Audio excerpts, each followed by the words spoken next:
lieu à Sclessin le traditionnel derby de la cité ardente entre le Standard et le Royal Club liégeois, les deux seuls clubs belges, il faut souligner, avec le Sporting d'Anderlecht, à n'avoir jamais quitté l'élite depuis la guerre. Si le Standard est actuellement deuxième au classement, Liège se bat désespérément pour éviter la descente. Il se bat aussi et surtout pour sa survie. Et ce 100e derby de l'histoire sera-t-il le dernier? Peut-être, sans doute. Ce serait dommage en tous les cas, car les rencontres entre les standardmen et les joueurs de recours n'ont jamais été des duels comme les autres. Et pour nous rafraîchir la mémoire, un petit coup d'œil dans le rétroviseur du football liégeois avec Philippe Malbuoni.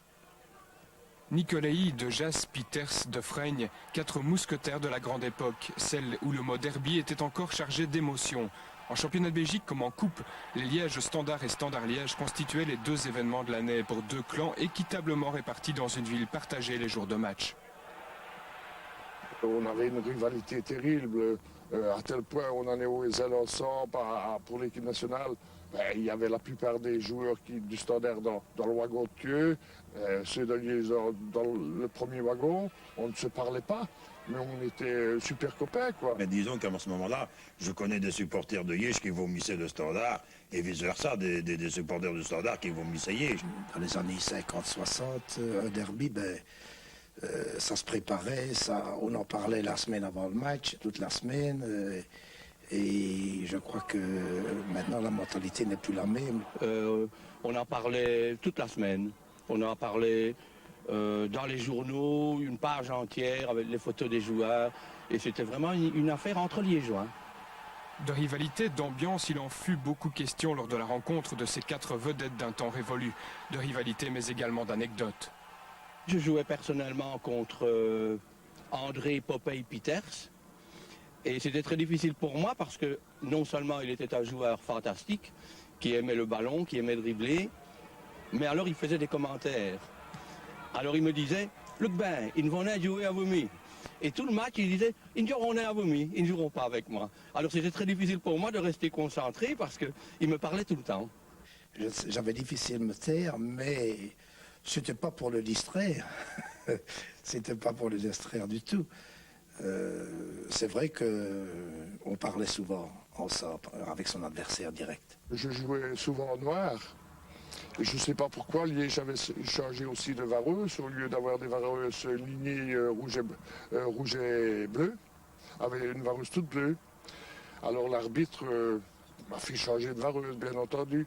Mais comme je n'avais pas de vareuse de rechange de couleur, j'ai joué avec une vareuse du jardinier du stade de recours, qui était jaune, et on avait gagné à 0. Fin des images en noir et blanc pour un derby qui semble aujourd'hui avoir perdu toutes ses couleurs, en espérant que le Standard Liège de demain ne sera pas celui qui clôturera une époque longue d'une 50aine d'années. Tel est en tout cas le vœu le plus cher de nos mousquetaires.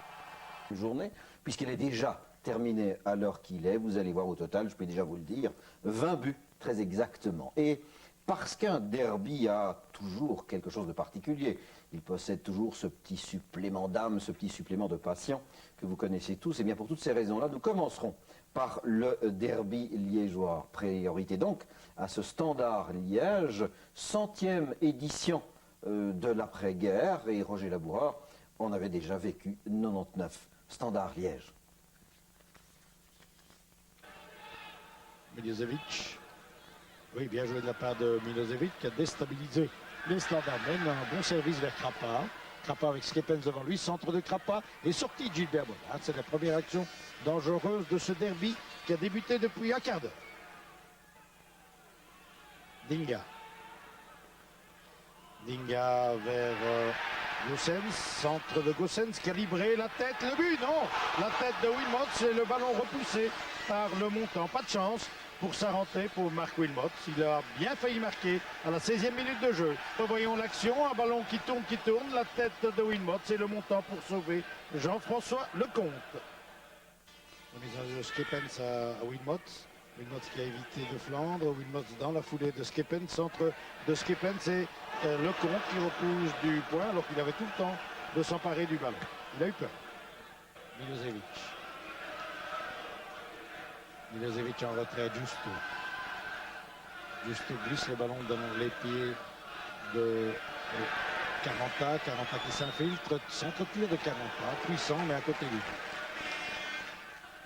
31 minutes de jeu, c'est toujours 0-0, un coup franc pour Liège, il est voté par Krappa.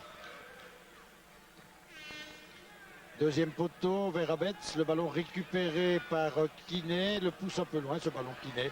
Contre-attaque du Standard avec Betagno. Betagno, porte de balle de Gossens, récupération liégeoise avec Milosevic. Milosevic qui va se présenter devant Gilbert Baudard. Un service de Milosevic à Varga qui croque tout à fait son tir. Une occasion pour Liège et Varga n'a pas pu en profiter.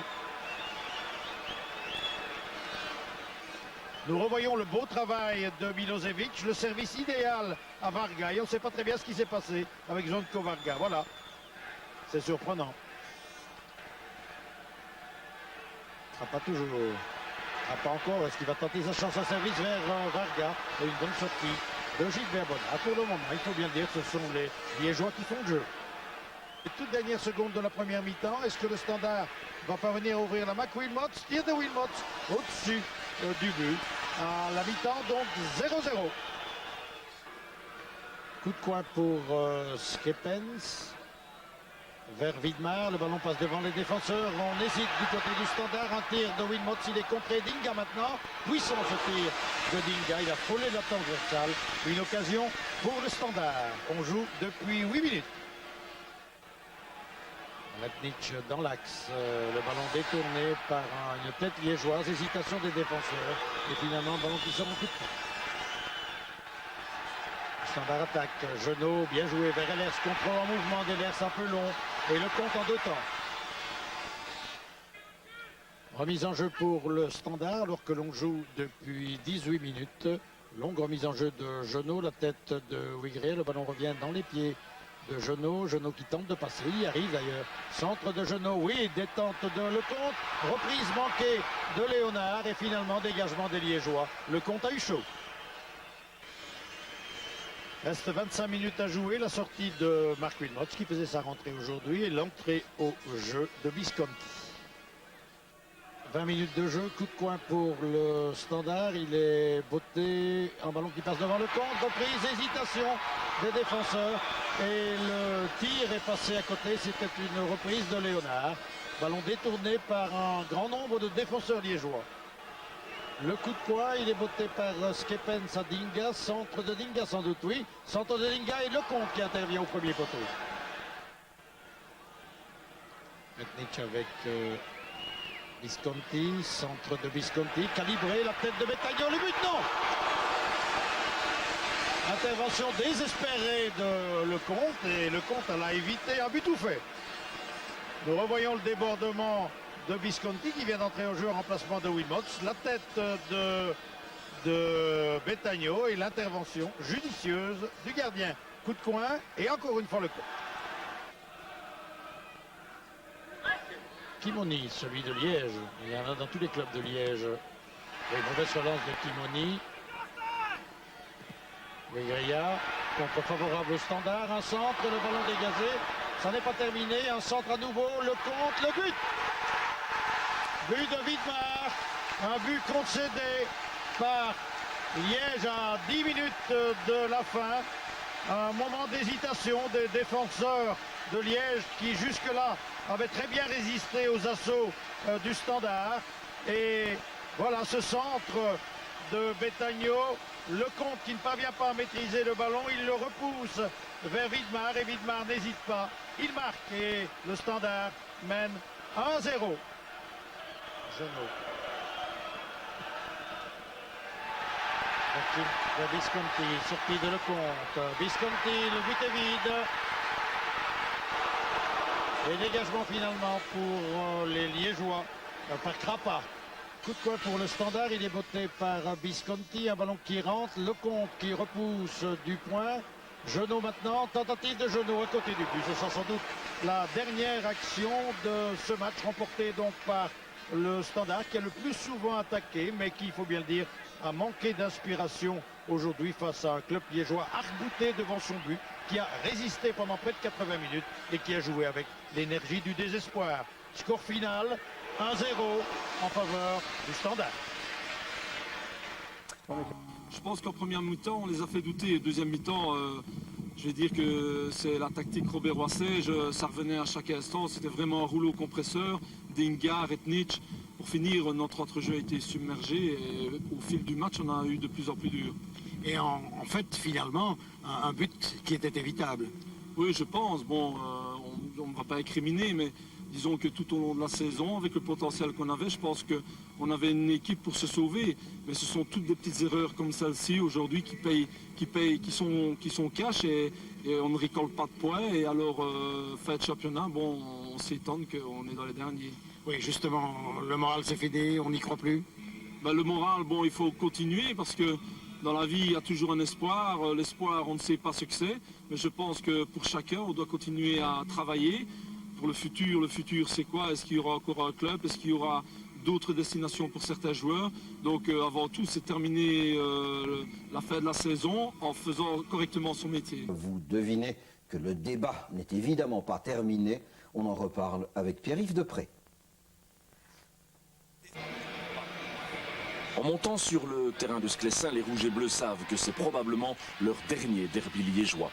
Le stade de recours est fermé, leur classement désespéré, mais ils vont se battre. Et si ce n'est plus l'espoir du maintien qui les pousse, c'est autre chose. Ça fait déjà longtemps qu'on se bat pour l'honneur et qu'on essaie de faire bonne figure et pour quand même continuer à représenter le Royal Club liégeois. Et puis après, on verra ce qui arrivera. Il faut montrer une bonne figure et la bonne figure veut tout dire, que ce soit pour après, parce que la vie ne s'arrête pas pour les jeunes joueurs comme pour les anciens. Il faut voir à du long terme. Le long terme dès aujourd'hui et malgré les défaites, car 90 minutes et un Widmer plus tard, les Sangs et Marines sont une nouvelle fois battus. Leur honneur est sauf, mais leur cause est entendue.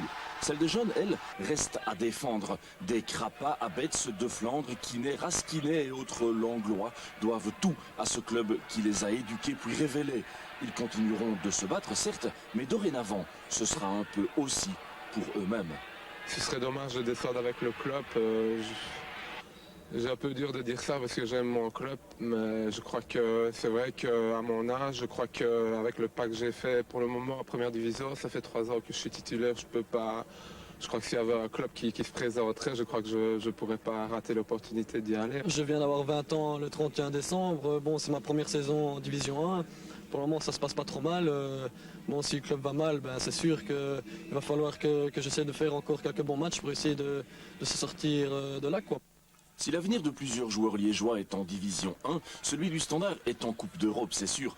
Mais hier, les Rouges et Blancs ont rendu leurs supporters perplexes. Malgré un 11 de base complet et un trio d'attaque qui retrouvait Marc Wilmots, ils ont piétiné durant 45 minutes et n'ont trouvé le chemin des filets que dans le dernier quart d'heure. Il jouait très court sur l'homme, difficile à développer notre jeu. Et ça, je crois que c'est un peu ça qui nous a un petit peu énervés, irrités. En plus, le premier but ne tombait pas. C'est toujours comme ça, quand il y a un gardien qui sort une balle, puis le piquet, puis la latte, et puis ça devient... On commence à devenir stressé, et nous, on a beaucoup à perdre dans l'histoire, et Liège, pas beaucoup. Liège a même failli tout gagner en première période sur 2 occasions offertes à Varga. Occupation de terrain parfaite, marquage strict, reconversion défensive rapide et collective, détermination. Côté rouge et blanc, manque de créativité et de vitesse, absence de profondeur dans le jeu, inefficacité des automatismes et au repos, les coups de sifflet du public.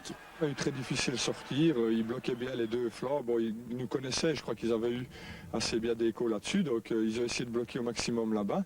Et comme au centre, on ne parvenait pas à passer non plus, on a éprouvé des difficultés dans tout le jeu finalement. On était un peu amorphe, on n'a pas joué notre jeu, on a un petit peu fait circuler le ballon, mais Liège était bien organisé. Et si vous ne jouez pas un rythme plus élevé que l'adversaire, à ce moment-là, même le Standard se cassera les dents. Mise au point dans le vestiaire au repos, la seconde période sera à sens unique. Le Standard met la pression, Liège se replie. Le maestro n'attend plus que le but. Hier soir à Sclessin, il était beaucoup question d'avenir. Celui de son buteur vedette préoccupe le Standard.